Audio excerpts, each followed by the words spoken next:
ಕರ್ನಾಟಕ ಬ್ಯಾರಿ ಸಾಹಿತ್ಯ ಅಕಾಡೆಮಿಯ ನೇತೃತ್ವದಲ್ಲಿ ಮಂಗಳೂರಿನಲ್ಲಿ 2 ದಿನಗಳ ಬ್ಯಾರಿ ಸಮ್ಮೇಳನಕ್ಕೆ ಇವತ್ತು ಚಾಲನೆ ದೊರೆತಿದೆ. ಶಿಕ್ಷಣ ತಜ್ಞ ಎಂದೇ ಖ್ಯಾತಿ ಗಳಿಸಿರುವ ಹರೇಕಳ ಹಾಜಬ್ಬ ಸಮ್ಮೇಳನವನ್ನು ವಿದ್ಯುಕ್ತವಾಗಿ ಉದ್ಘಾಟಿಸಿದರು.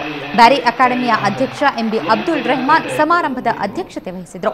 ಇದೇ ಸಂದರ್ಭದಲ್ಲಿ ಬ್ಯಾರಿ ಸಾಹಿತ್ಯ ಲೋಕದ ಇತಿಹಾಸ, ಅಧ್ಯಯನ ಹಾಗೂ ಅವಲೋಕನ ನಡೆಸಿರುವ 5 ಗ್ರಂಥಗಳನ್ನು ಲೋಕಾರ್ಪಣೆ ಮಾಡಲಾಯಿತು. ಸಮ್ಮೇಳನದಲ್ಲಿ ಭಾಗವಹಿಸಿದ್ದ ಸುವರ್ಣ ನ್ಯೂಸ್ ಸಂಪಾದಕ ಹಾಗೂ ಬ್ಯಾರಿ ಅಕಾಡೆಮಿ ಗೌರವ ಸದಸ್ಯ ಹಮೀದ್ ಪಾಳ್ಯ ಮಾತನಾಡಿ, ಬ್ಯಾರಿ ಭಾಷೆ ಮತ್ತು ಸಂಸ್ಕೃತಿ ಉಳಿಸಿ ಬೆಳೆಸಲು ಈ ಸಮ್ಮೇಳನ ಮೈಲುಗಲ್ಲಾಗಲಿ ಅಂತ ಆಶಿಸಿದರು.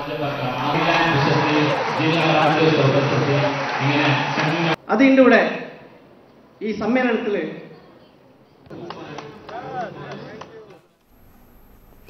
ಪ್ರತಿದಿನವೂ ನೀವು ನೂರಾರು ಸುದ್ದಿಗಳನ್ನು ನೋಡ್ತೀರಾ. ಈ ಸುದ್ದಿಗಳಿಗೆ ನಿಮ್ಮದೇ ಆದ ಒಂದಷ್ಟು ಪ್ರತಿಕ್ರಿಯೆಗಳು ಇದ್ದೇ ಇರುತ್ತವೆ. ಹೇಳಿಕೆಗಳನ್ನು ಅಣಕಿಸೋ ತುಣುಕುಗಳು ನೋಡೋಣ ಜಗಲಿಕಟ್ಟೆಯಲ್ಲಿ. ಪರಿಷತ್ ಚುನಾವಣೆ ಸ್ಪರ್ಧೆಗೆ ಯಡಿಯೂರಪ್ಪನವರು ಬೆಂಬಲಿಸುತ್ತಾರೆ. ಮುಖ್ಯಮಂತ್ರಿ ಸದಾನಂದ ಗೌಡ. ಹೌದಾ? ನಿಜಾನ ಗೌಡ್ರೆ? ಹೇಳ್ಬೋದು ಬಿಡಿ. ಯಾಕಂದ್ರೆ ಈಗ ಯಡಿಯೂರಪ್ಪನವರಿಗೆ ನೀವು ಸೋಲ್ತೀರಾ ಅನ್ನೋದು ಗೊತ್ತಿಲ್ಲದೆ ಇರತ್ತಾ? 22 ಶಾಸಕರು ರಾಮುಲು ಬೆಂಬಲಕ್ಕೆ ನಿಂತರೆ ನಾನು ರಾಜಕೀಯದಿಂದ ನಿವೃತ್ತಿಯಾಗ್ತೇನೆ. ಈಶ್ವರಪ್ಪ. ಸಿದ್ದರಾಮಣ್ಣ ಯಾವಾಗಲೂ ಆ ಬುರುಡೆಯಲ್ಲಿ ಮೆದುಳೇ ಇಲ್ಲ ಅಂತಿರ್ತಾರೆ. ಮೋಸ್ಟ್ಲಿ ಅದು ದಿಟವೇ ಇರಬೇಕೇನು. I like it.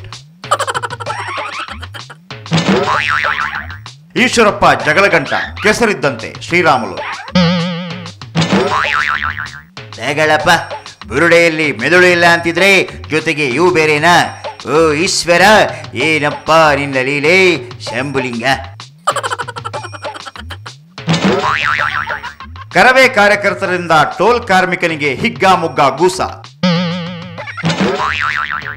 ಕನ್ನಡ ರಕ್ಷಣೆಗೆ ಹೀಗೆಲ್ಲ ಪ್ರಾಕ್ಟೀಸ್ ಮಾಡೋದ? ಪುಂಡಾಟದಲ್ಲಿ ಅಧ್ಯಾರ ರಕ್ಷಣೆ ಮಾಡಿದ್ದೀರಾ? ಭ್ರಷ್ಟಾಚಾರದ ವಿರುದ್ಧ ಅಣ್ಣ ಮತ್ತೊಂದು ಉಪವಾಸ ಸತ್ಯಾಗ್ರಹ. ಈ ವಿಷಯ ಗೊತ್ತಾಗ್ತಿದ್ದಂತೆ ರಾಮದೇವ್ 3 ದಿನಗಳಿಂದ ಸಿಕ್ಕಾಪಟ್ಟೆ ಊಟ ಮಾಡ್ತಿದ್ದಾರಂತೆ. ಪರಿಷತ್ ಚುನಾವಣೆ ಕುಮಾರಸ್ವಾಮಿಯದ್ದೇ ಅಂತಿಮ ತೀರ್ಮಾನ. ದೇವೇಗೌಡ. ನಿಮ್ದೇ ಅಲ್ವಾ ಗೌಡ್ರೆ ಅಂತಿಮ ತೀರ್ಮಾನ? ಇದು ಎಲ್ರಿಗೂ ಗೊತ್ತಿರೋದೇ. ಬೇಕಿರ್ಲಿಲ್ಲ ಈ ಮಾತು, ಬೇಕಿರ್ಲಿಲ್ಲ.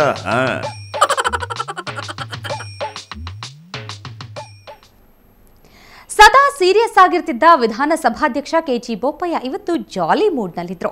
ಕೊಡವರ ಸುಗ್ಗಿ ಹಬ್ಬ ಹುತ್ತರಿ ನಂತರ ನಡೆಯುವ ಕೋಲಾಟದ ವೇಳೆ ಕೊಡಗಿನ ಸಾಂಪ್ರದಾಯಿಕ ನೃತ್ಯಕ್ಕೆ ಸ್ಪೀಕರ್ ಹೆಜ್ಜೆ ಹಾಕಿದ್ರು. ಇವರಿಗೆ ಎಂಎಲ್ಸಿ ಎಂಸಿ ನಾಣಯ್ಯ ಕೂಡ ಸಾಥ್ ನೀಡಿದ್ರು. ಇವತ್ತಿನ ಎಂಥ ನೋಟದಲ್ಲಿ ಈ ನಾಯಕರ ಡ್ಯಾನ್ಸ್ ಝಲಕ್ ನೋಡ್ತಾ ಇವತ್ತಿನ 9 ಗಂಟೆಯ ಸುದ್ದಿ ಸಂಚಿಕೆಯನ್ನ ಮುಗಿಸೋಣ. ಕ್ಷಣ ಕ್ಷಣದ ಸುದ್ದಿಗಾಗಿ ನೋಡ್ತಾ ಇರಿ ಸುವರ್ಣ ಸುದ್ದಿವಾಹಿನಿ.